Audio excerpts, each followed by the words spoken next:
ध्यान किसे कहते हैं? निर्विचार और निर्विकार स्थिति का नाम ध्यान है। और वो हो सकता है लगे हुए बस संसार में ही सत्य बुद्धि, सर्व को देखने में स्वयं से दूर चले जाते हैं। ये ऐसा अपने को देखे ना हम। घर के बाहर दरवाजे पर कोई खड़ा हो और बाहर ही देख रहा हो तो घर के लोगों को कैसे देख पाएगा? तो सर्व पर नजर होगी तो स्वयं पर नजर नहीं होगी, और स्वयं पर नजर नहीं होगी तो फिर अशांति उतनी बढ़ेगी। लोग सबको देखते हैं और अपने प्रति आंखें बंद किए रहते हैं। इसी कारण जिसको देखते हैं उसमें आसक्ति हो जाती है, उससे लगाव हो जाता है। एक महात्मा थे, झोपड़ी में रहते थे। एक आदमी उनके पास आता था, एक पड़ोस के गांव से। एक दिन उसने कहा कि महाराज जी अब मैं जा रहा हूँ, 6-8 महीने तक नहीं आ पाऊंगा, तो मैं आपके लिए कुछ रुपए रख जाता हूँ, आपको काम लगेंगे। महाराज जी ने कहा नहीं मुझे ज़रूरत नहीं। बोले नहीं मैं यहाँ खड्डा खोद के गाड़ देता हूँ, रुपए आपको काम लगेंगे, कभी ज़रूरत पड़े तो कुछ मंगा लेना। उसने रुपए गाड़ दिए, चला गया। थोड़े दिन बीते, महात्मा की तबीयत खराब हो गई, बीमार हो गए और किसी कारण से उनका शरीर चल बसा, मर गए। लोगों ने अंतिम संस्कार कर दिया, पर उनकी झोपड़ी के पास से कोई गुजरता तो आवाज़ आती, खट खट खट खट खट खट। लोग डरने लगे अब वहाँ जाने से कि शायद झोपड़ी खाली देखकर कोई भूत अंदर आके घुस गया है।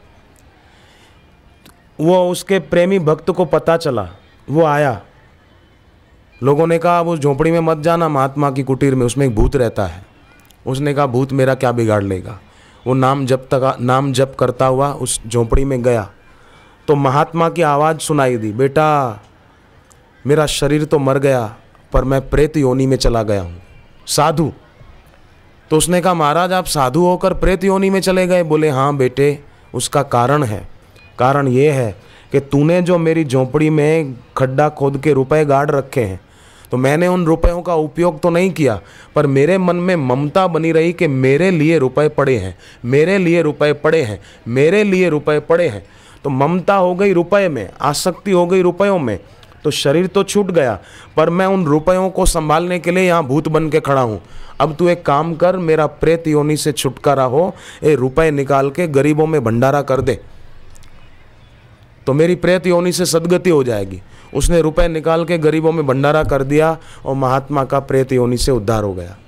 आसक्ति के कारण बनना पड़ा ना।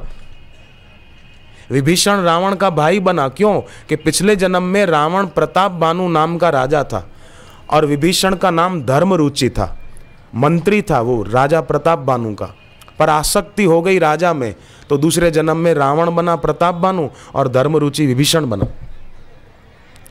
विभीषण के रूप में भी उसकी आसक्ति थी रावण में। रावण इतना बुराई का काम करता था, फिर भी विभीषण उसको कुछ बोलता नहीं था। ये तो हनुमान जी ने आकर विभीषण को शिक्षा दी, तब विभीषण राम जी की शरण में पहुंचे और विभीषण का कल्याण हो गया। तो आसक्ति व्यक्ति को दुखी करती है, परंतु गुरु की वाणी सुनने से, गुरु चरणों में प्रेम करने से, गुरु चरणों का ध्यान करने से संसार की आसक्ति नष्ट हो जाती है। और जिसकी आसक्ति नष्ट हो गई उसका दोबारा जन्म नहीं होता, वो मुक्त हो जाता है। तो आप ध्यान दें, जिसकी आसक्ति नष्ट होगी उसका स्वास्थ्य भी बढ़िया रहेगा। गहरा श्वास लेकर बीच बीच में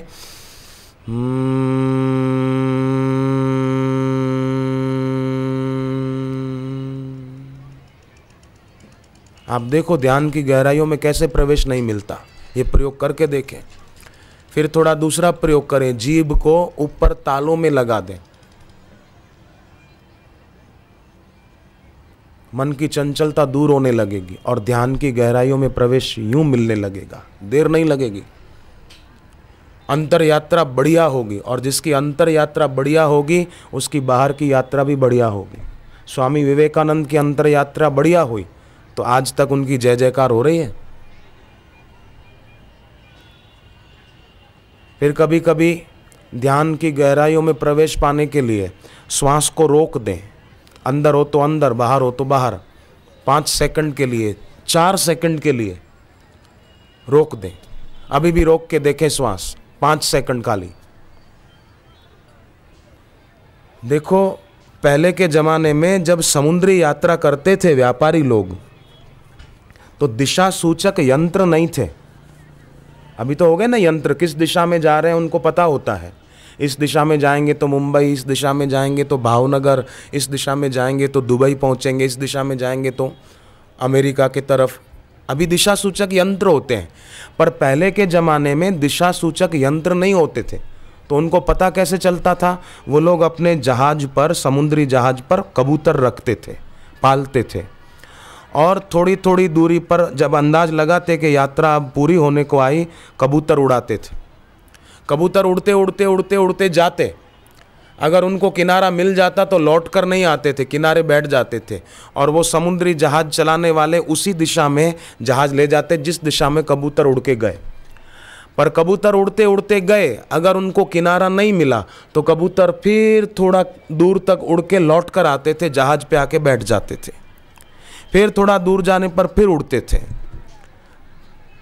लौट कर आते तो कप्तान समझ जाता कि अभी किनारा दूर है, पर लौट कर नहीं आते तो कप्तान समझ जाता, चलाने वाला, कि उनको ज़मीन मिल गई है, हरे भरे वृक्ष लगता है मिल गए हैं, इसलिए लौट कर नहीं आए हैं। तो हमारा अंतःकरण भी ऐसा ही है, जब तक बाहर सुखाभास होता है ना तो भीतर लौटता नहीं है, बाहर ही भटकेगा। फिल्म देखूं, गाना सुनूं, बर्गर खाऊं, पिज़्ज़ा खाऊं, पेप्सी पीऊं, बाहर सुखाभास हो रहा है। जैसे बापूजी ने अभी दृष्टांत दिया था कि वो रुपए उसके तकिए में ही रख देते थे, फिर बाद में निकाल के अपने पास रख लेते थे। तो भीतर है पर खोज बाहर जारी है। तो ये बाहर के सेतु तोड़ दें। हम बाहर वस्तु में सुख बुद्धि कर लेते हैं, वास्तव में है नहीं। आप एक बात बताओ मुझे कि पानी में खींची हुई लकीर कब तक टिकेगी? बोलो, टिकेगी? ऐसे ही सांसारिक सुख भी टिकता नहीं है, पर लोग उसमें सुख बुद्धि कर लेते हैं कि फिल्म देखूं, मज़ा आएगा, लाओ रिमोट, चैनल 1 2 3, मज़ा है नहीं, हम उसमें कल्पना कर लेते हैं। चंद्रमा रात को आकाश में जो प्यारा दिखता है, पर घर में अगर कोई घटना घट जाए, न करे नारायण, कोई ज़्यादा बीमार हो जाए, सीरियस हो जाए, तो वही चंद्रमा जो प्यारा लगता था वो फीका लगने लगता है, उदास लगने लगता है। पहले जो अच्छा लग रहा था, पर अचानक कोई घटना घटी, अरे सब फीका हो गया। पक्षी भी उदास और शोकातुर दिखने लगते हैं। हमारी दृष्टि ही सृष्टि करती है, सृजनात्मक है हमारी दृष्टि। हमारी दृष्टि सृष्टि बनाती है। हमारी आंख देखती नहीं है केवल, हमारी आंख बनाती भी है। इसलिए अपनी दृष्टि को हम विवेकवती दृष्टि बनाएं, तो शरीर भी स्वस्थ रहेगा और घर में भी सुख शांति बढ़ती जाएगी, बरकत बढ़ती जाएगी। कल बापूजी ने बताया था, शुद्ध गूगल, भैंस का घी और शक्कर, 3 चीजें मिलाकर घर में धूप करें, पूजा के स्थान पर घर में प्राणायाम करें। स्कंद पुराण में लिखा है कि ऐसा करने वालों के मनोरथ पूरे होते हैं। ये 3 चीजें मिलाकर जो घर में धूप करें, कितनी अच्छी बात है और कितनी सरल है। शुद्ध गूगल भी मिल जाता है, भैंस का घी भी मिल जाएगा, शक्कर तो होती है। तीनों को मिलाकर धूप करो, क्या घाटा है, क्या खर्चा है।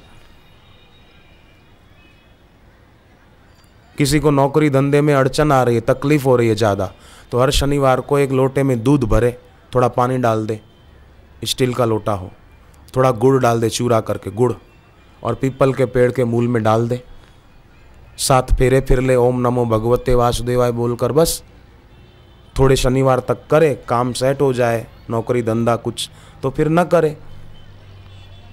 बोले शनि का कोप है, शनि की कुछ ऐसी दृष्टि है, लाल धागे में रुद्राक्ष का मोती डालकर गले में पहने, शनि देवता राजी। काले तिल के तेल का दिया जलाकर हर शनिवार को पीपल के पेड़ के नीचे जलाए, 5-7 फेरे फिर ले, शनि देवता राजी राजी। क्यों डरे? बेटी को मंगल है, शादी में अड़चन आ रही है, तो बेटी को सिखा दे, मंगलवार का व्रत करे और मंत्र जपे, ओम हुम श्री मंगलाय नमः, ओम हुम श्री मंगलाय नमः, तो मंगल की शांति हो जाती है। दिल्ली में एक लड़की को थी मंगल की कुछ दशा, तो उसने ये मंत्र जपा, ओम हुम श्री मंगलाय नमः, मंगलवार का व्रत करती थी। ऐसे बढ़िया घर में उसकी शादी हुई, बहुत सुखी है वो। अभी हम दिल्ली के तरफ गए थे, मिले थे वो लोग, आनंद में हैं। तो ये शास्त्रोक्त उपाय हैं। दोरे धागे तावीज इससे काम नहीं होता, भक्ति से कल्याण हो जाता है।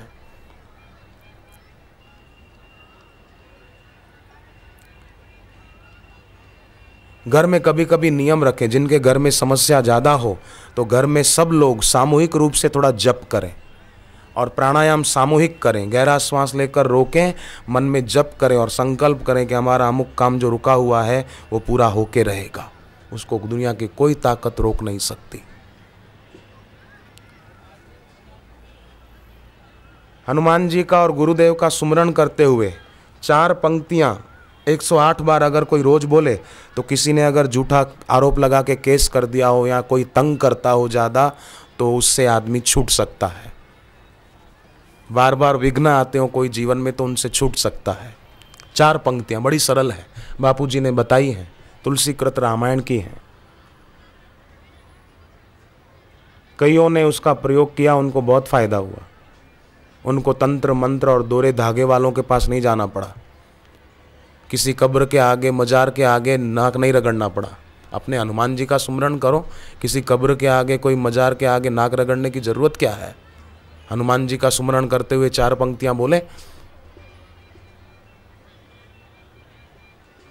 सुना भी है, पढ़ा भी है, जो यह पढ़े हनुमान चालीसा होए सिद्धि साखी गौरीसा, ये कई बार पढ़ा है। जो 7 बार पाठ कर कोई छूट ही बंदी महासुख होई, ये सुना है, पढ़ा है, पर फिर भी कब्रों के आगे इधर उधर नाक रगड़ते हैं। क्यों? मतलब हनुमान जी पर भरोसा नहीं, तभी तो। संकट से हनुमान छुड़ावे, मन क्रम वचन ध्यान जो लावे, ये पढ़ा है हनुमान चालीसा में, पढ़ा नहीं तो सुना तो होगा। संकट कटे मिटे सब पीरा, जो सुमिरे हनुमत बलबीरा, नासे रोग हरे सब पीरा, जपत निरंतर हनुमत बीरा, ये पढ़ा भी है, सुना भी है, फिर भी इधर उधर सिर पटकते रहते हैं। क्या जरूरत है? अपने भगवान सर्वसमर्थ हैं, हनुमान जी सर्वसमर्थ हैं, उनका सुमरण करो, सदगुरुदेव का सुमरण करो, देखो क्या नहीं हो सकता। हिम्मत न हारिए, प्रभु न बिसारिए, हंसते मुस्कुराते हुए जिंदगी गुजारिए। वो 4 पंक्तियां याद कर लो, लिखना है तो लिख लो। हनुमान जी का सुमरण करते हुए बोलनी चाहिए, बापू जी ने बताई है। पवन तनय बल पवन समाना, दूसरी पंक्ति, बुद्धि विवेक विज्ञान निधाना, बुद्धि विवेक विज्ञान निधाना। कवन सो काज कठिन जग माही, कवन सो काज कठिन जग माही, जो नहीं हो ही तात तुम पाही, जो नहीं हो ही तात तुम पाही। बस 4 पंक्तियां हो गई, कितनी सरल है। 108 बार करें श्रद्धा से हनुमान जी का और गुरुदेव का सुमरण करते हुए, फिर देखो क्या नहीं हो सकता।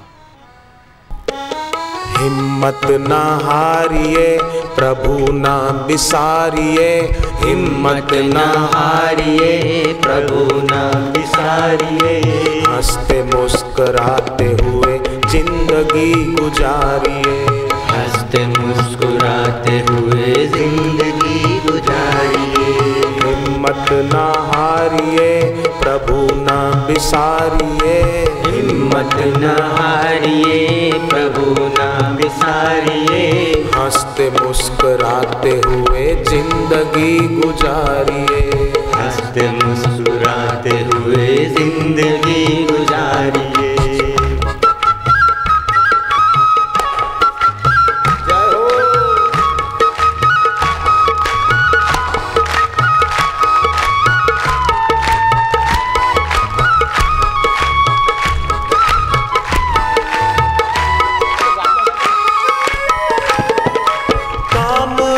कीजिए कि जिनसे हो सबका भला, काम ऐसे कीजिए कि जिनसे हो सबका भला, बातें ऐसी कीजिए जिनमें हो अमृत भरा, बात ऐसी कीजिए कि जिनमें हो अमृत भरा, मीठी बोली बोल सबको प्रेम से पुकारिए। मीठी बोली बोल सबको प्रेम से पुकारिए। कड़वे बोल बोल के न जिंदगी बिगाड़िए। कड़वे बोल बोल के ना जिंदगी बिगाड़िए। हंसते मुस्कुराते हुए जिंदगी गुजारिए। हंसते मुस्कुराते हुए जिंदगी गुजारिए।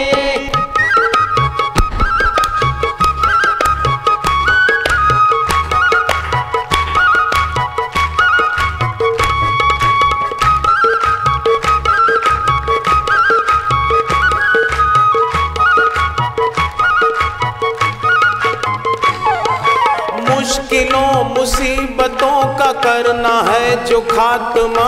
मुश्किलों मुसीबतों का करना है जो खात्मा। हर समय कहना तेरा शुक्र है परमात्मा। हर समय कहना तेरा शुक्र है परमात्मा। फरियादें करके अपना हाल न बिगाड़िए। फरियादें करके अपना हाल न बिगाड़िए। फरियादें करके अपना हाल न बिगाड़िए। फरियादें करके अपना हाल न बिगाड़िए। जैसे प्रभु राखे वैसे जिंदगी गुजारिए। जैसे प्रभु राखे वैसे जिंदगी गुजारिए।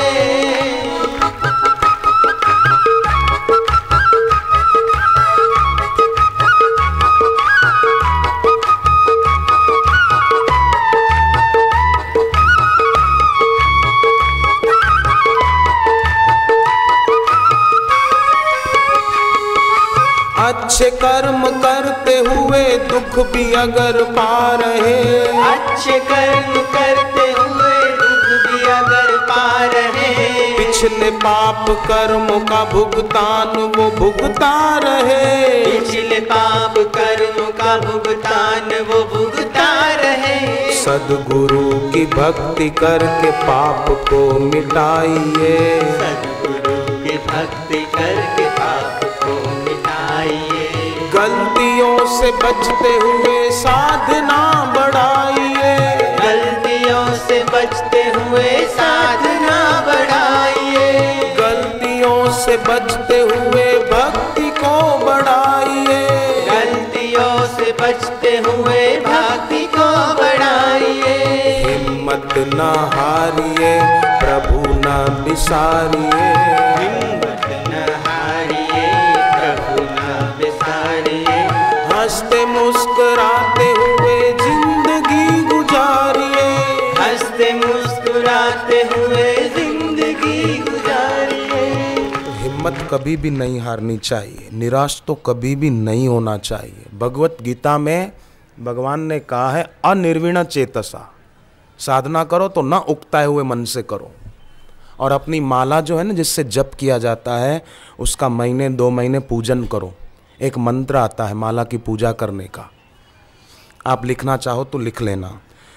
महीने 2 महीने एक बार अपनी माला को शुद्ध जल से स्नान कराओ। फिर गाय के दूध से हो सके तो, नहीं तो शुद्ध जल से।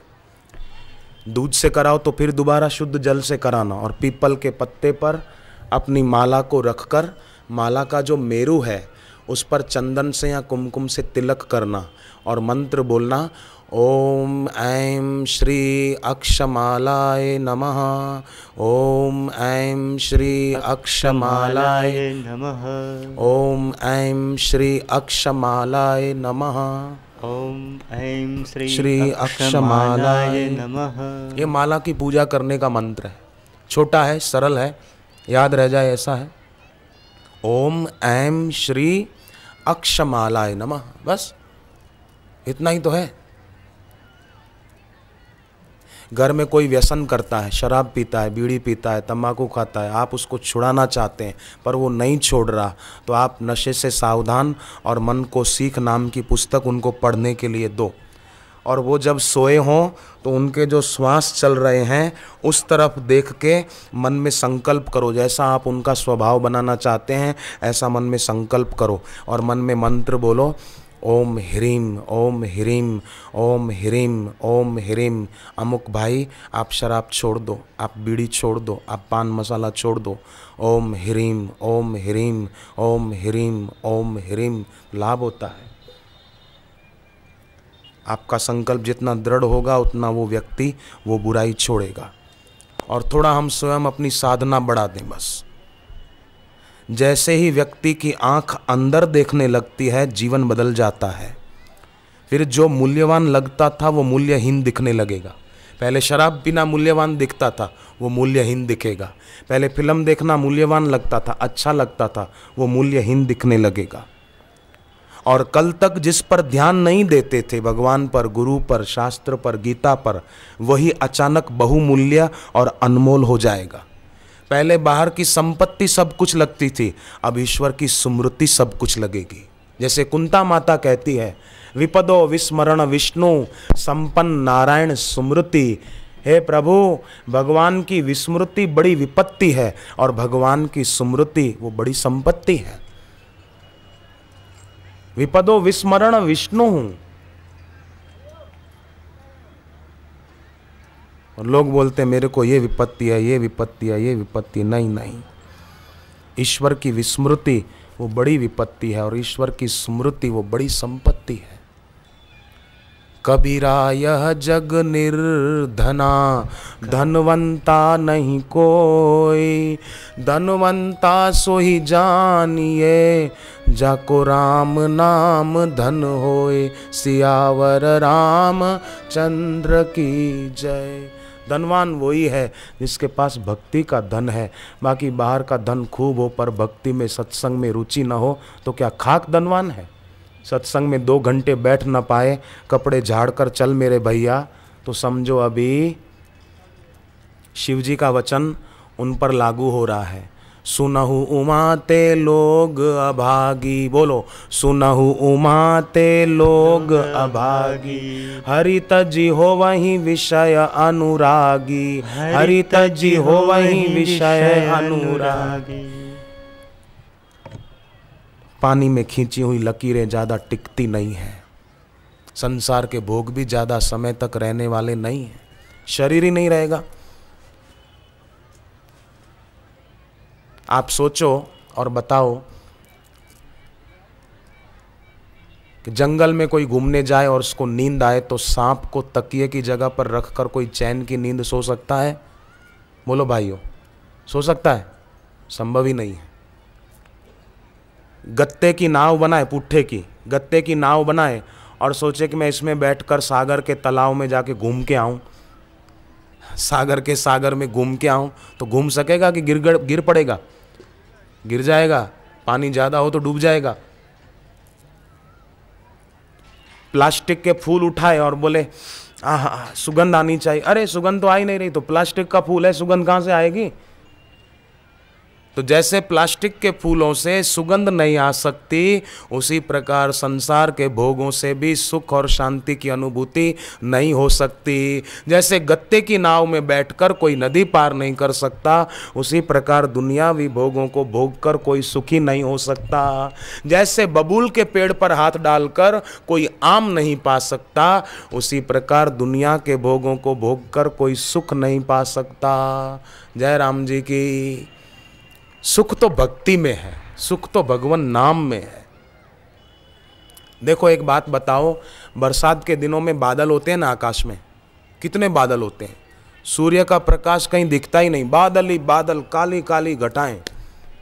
पर कोई आदमी एयरपोर्ट जाए और जहाज में बैठ जाए और जहाज बादलों के वितान को चीरता हुआ जब ऊपर चला जाता है ना, तो बादल नीचे रह जाते हैं और ऊपर आकाश निर्मल दिखाई देता है। जहाज में यात्रा करने वालों को पता होता है। बादलों की छाया काली धरती पर जो खड़ा होगा उसी पर पड़ेगी। जो जहाज में बैठकर ऊपर चला गया तो बादल नीचे रह जाएंगे, तो बादलों की छाया कहां से पड़ेगी उस पर? वो तो सूर्य को सामने देख पाएगा। ऐसे ही जो मंत्र जप करके, ध्यान करके, थोड़ा मौन रख के, थोड़ा ब्रह्मचर्य का पालन करके, संयम करके संसार के भोगों को और आकर्षणों को चीर कर ऊपर उठ जाता है, तो फिर दुख उसको दुखी नहीं कर सकता। वो आनंद में रहेगा, नहीं तो संसार के छोटे मोटे सुखों दुखों में उलझ जाएगा। एक आदमी सब्जी बेचता था, वो लारी में रख के जाता था सोसाइटियों में बेचने, लॉटरी की टिकट रोज खरीदता था, पत्नी को कहता था आज लगेगा नंबर, आज लगेगा, पर लगता ही नहीं था। एक दिन तो उसने बराबर गहराई से कहा कि आज तो अपना नंबर बिल्कुल लगेगा, मैं जाता हूं सब्जी बेचने, तू नंबर मिलाना अखबार से। पत्नी ने मिलाया तो सचमुच 5 लाख की लॉटरी खुली थी उसकी। पत्नी ने सोचा अब सीधी पति को खबर सुनाऊं तो पति को कहीं हार्ट फेल ना हो जाए। 25 रुपया रोज का कमाते हैं, 5 लाख सुनकर कहीं दिल का दौरा न पड़ जाए। तो वो पास में एक चर्च था, वहां गई और चर्च के पादरी को कहा, पादरी ऐसी ऐसी बात है, मेरे पति को युक्ति से खबर सुनाना, आइडिया से। बोले ठीक है। शाम को पति को ले गई पादरी के पास और वो पादरी ने कहा कि भाई साहब आपकी लाख रुपए की लॉटरी खुले तो क्या करोगे? बोले 50,000 बेटी की शादी में लगाऊंगा और 50,000 घर के रंग रोगन में लगाऊंगा। तो पादरी ने उसकी पत्नी को इशारा किया कि लाख रुपए हजम कर गया। अच्छा भाई साहब 2 लाख की लॉटरी खुले तो आप क्या करोगे? बोले बेटी की शादी में लाख रुपया लगा दूंगा, अच्छी तरह करूंगा बेटी की शादी, और 50,000 घर की मरम्मत में, 50,000 की एफडी करा दूंगा। पादरी ने उसकी पत्नी को इशारा किया, 2 लाख भी हजम कर गया। अच्छा भाई साहब 3 लाख की लॉटरी खुले तो क्या करोगे? तो उस आदमी ने कहा, देखो पादरी जी 2 लाख का हिसाब आपको बता दिया, बाकी बचा 1 लाख आपको दक्षिणा में दे दूंगा। पादरी बोला क्या बोलते हो? बोले हाँ, लाख रुपया आपको दक्षिणा में दिया। पादरी को हार्ट फेल हो गया।